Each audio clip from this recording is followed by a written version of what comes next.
You're telling me things I already know. Why don't you actually do your job and actually choose to represent me the way you're supposed to? Go away! Before these Air Force military training instructors can do this, You're not even straightforward! they must first do this. 1, 2, 3, 4, 1, 2, 3, 4. They're practicing what's called the command voice. And once they master it, they'll be able to lead a flight of Air Force recruits. And we'll use it specifically as a way to grab the trainee's attention and to notify them that it's time to move in whatever direction that is. Alright guys, please hit on the subscription button to subscribe so you don't miss any new update, and also give this video a like this video. It's going to get done in a way that it's not supposed to be. Forward, hitch, hut, tap, right, forward. Military training instructors, or MTIs, are the equivalent of Marine drill instructors or Army drill sergeants. Command at ease, the soldier may move. However, and while there are similarities, MTIs have their own unique methods and philosophies when it comes to training new recruits. Left, face, left. We spent 4 days at Lackland Air Force Base observing future military training instructors during their 8.5-week course as they learn to lead new recruits in drill and train them to meet the Air Force's physical requirements.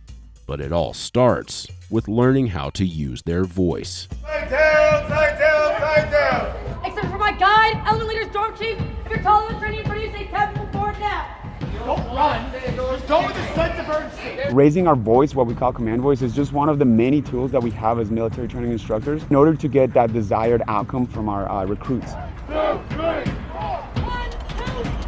Military training instructors use the command voice during drill when they order a group of 40 to 50 recruits, known as a flight, to move to different locations during the day. In their first week of military training instructor school, or MTIS, students practice exercises that help them tap into their volume and their ability to sustain it. Hut, top, 3, 4, hut, top, 3, 4. We repeat expelling our air from our diaphragm, and it is just a matter of repeating ha, ha, ha, and that is used so that we can practice using our diaphragm and also getting as loud as possible with our command voice. Hut, top, 3, 4, hut, top, 3, 4. So you got to get that diaphragm for real active so that you get it like it sounds stronger. Exercises include hunching over and hanging from a pull-up bar while shouting, Hut, 2, 3, 4, hut, 2, 3, 4. forcing them to use their diaphragm to achieve the necessary volume. 1, 2, 3, 4. It doesn't sound throaty like nasally because that would be your nose, but you need to get down here. Like that whole, somebody's punching you. But volume is just one element of the command voice. We focus on distinction, loudness, inflection, projection, and snap of that command voice. Come left, punch.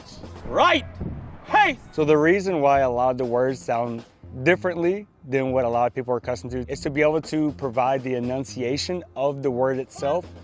You can hear it clearly in the way military training instructors deliver cadence. Hut, top, trip, hop, hut, top, trip, hop. The added P or H helps keep the command distinct and at a high volume. The way you get the distinction in your voice is by making sure you pronounce every letter when you are using your command voice. Let's say you are saying 1, 2, 3 to keep everybody in step, or left, right, left. You have to enunciate so that way it is distinct when it comes out as a command voice. Flight, halt. Get your cover, get your dress. The command voice is also used to give corrections. Oh, wait! This is what it looks like when an MTI uses their command voice during actual boot camp. Everyone's waiting at you, but you're taking your time! It feels very empowering to use the command voice. It's almost like a battle cry, and so you kind of get to get that lion's roar out to get command and control of your flight. While every branch of the military has its own version of the command voice, Air Force MTIs have a reputation for being less aggressive than some of their counterparts in the Army and Marine Corps. In 2018, the Air Force ranked 4th among the armed services branches for the number of hazing complaints. We're very firm, definitely demanding, but before everything, we're fair. Left foot, left, right, left. Air Force MTIs will use everything they learned about command voice when they lead new recruits in drill. Left, peace. Forward, punch, hut, tap, right, fork, hut. But learning how to lead drill requires its own training. Left flank. I would say it's more challenging than it is exhausting. It's just constantly focusing on being precise with every single movement you make. MTI students spend 85 hours practicing the movements, relearning how to march in step and make precise turns on command. That carries throughout when you're doing left face, left flank, collar movements. You gotta understand where your head needs to be, where your arms gotta be. Learning drill at basic training, it was all new, it was foreign. However, as I learned those movements, all I had to do was apply. There's a huge difference between learning and applying versus learning, applying, and teaching. So now I have to come back, break down each one of those movements into individual steps, and now share that and teach these trainees how to actually perform the movements. He's gonna be out here on this pad, practicing until 0900. This is the go command or the execution command. This student is in week 6 of training. And this is a military training instructor, Instructor, who is responsible for evaluating his ability to teach the left flank, which is a turn to the left when marching in formation. March swing, 24-inch step. We focus on their ability to actually perform it and to be able to break it down step by step. How to effectively communicate the instructional portions of the lesson while also performing it. Training right here. What do you think your responsibilities are? Students are evaluated on their ability to follow the Air Force teaching format, which includes how they present information and how they ask questions. I have my cover. I do not have my cover again. Do I have any questions over anything that I just went over? Biggest issue I would say with today's lesson was your questioning techniques. It was a lot of, do you have any questions? Are there any questions? You did that 7 times. All MTIs across any squadron, they're using that standardized teaching format is important so that any trainee, when they graduate from here, they leave with the same knowledge, regardless of what squadron they were assigned to during their time here. So all your transitions were seamless, tied it all back into your steps, like your first one's execute. Before they graduate from MTI school, these students will teach drill to a flight of recruits under the supervision of a certified military training instructor in the final phase of their training, known as Technical Qualifications, or TQ. Step! You also need to suspend arm swing, so bring those hands back to your side. Change step, arch, right away, and then get cadence. Change step, arch! It is a slight pause, you are not stopping. At the end of the day, we are realistically training not just our replacements, but our upgrade. Height, hut! Distance! Out! Out! Out! I think what drives the physical aspect of being a military training instructor is you are constantly on the move. You're going to be constantly marching all over base, taking your trainees to various appointments. 1, 2, 3! 1, 2, 3! And then also in the mornings during PT, you're going to be out there not just showing them how to do PT, you're going to be performing PT and setting that example for them. Every morning, MTI students perform PT, or physical training, as if they are commanding a flight of recruits. Students take turns leading PT from a distance, where they practice the lessons learned in their command voice training, projecting their voice across the drill pad to call out the exercises. Next exercise is in and out. Session of exercise right up. Begin. 1, 2, 3. And call cadence. 3. 1, 2, 3. Another student observes from the sidelines and corrects their classmates as if they are recruits. Arms are fully extended, back straight.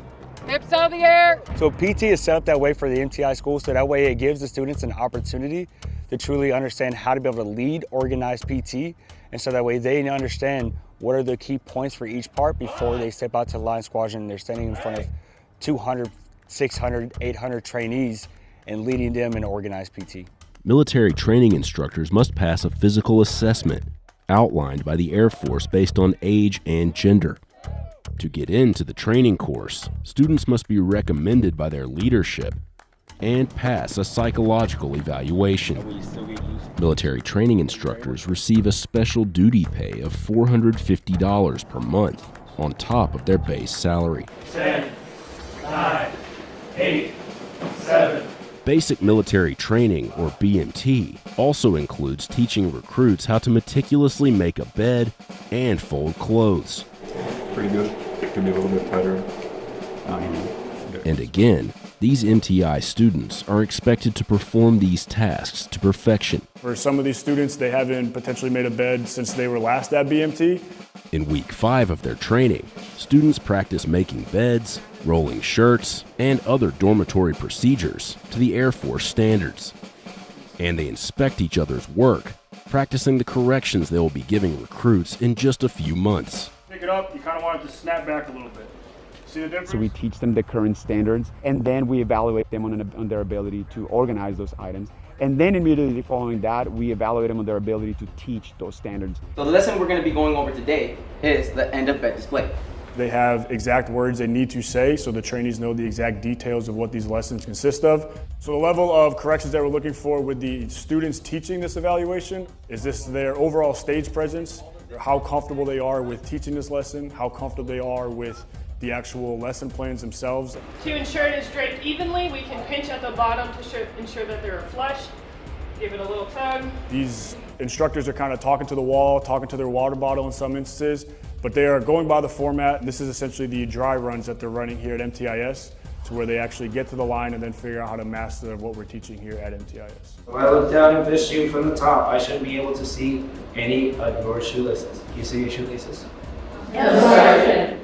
In their final phase of training, they will be responsible for instructing a flight of recruits on the dorm lessons they learned at MTI school. It is important for us to learn how to teach this to trainees because they need to know our standards and they need to learn as well to practice their attention to detail. The last 60 seconds is about usually probably 90 seconds.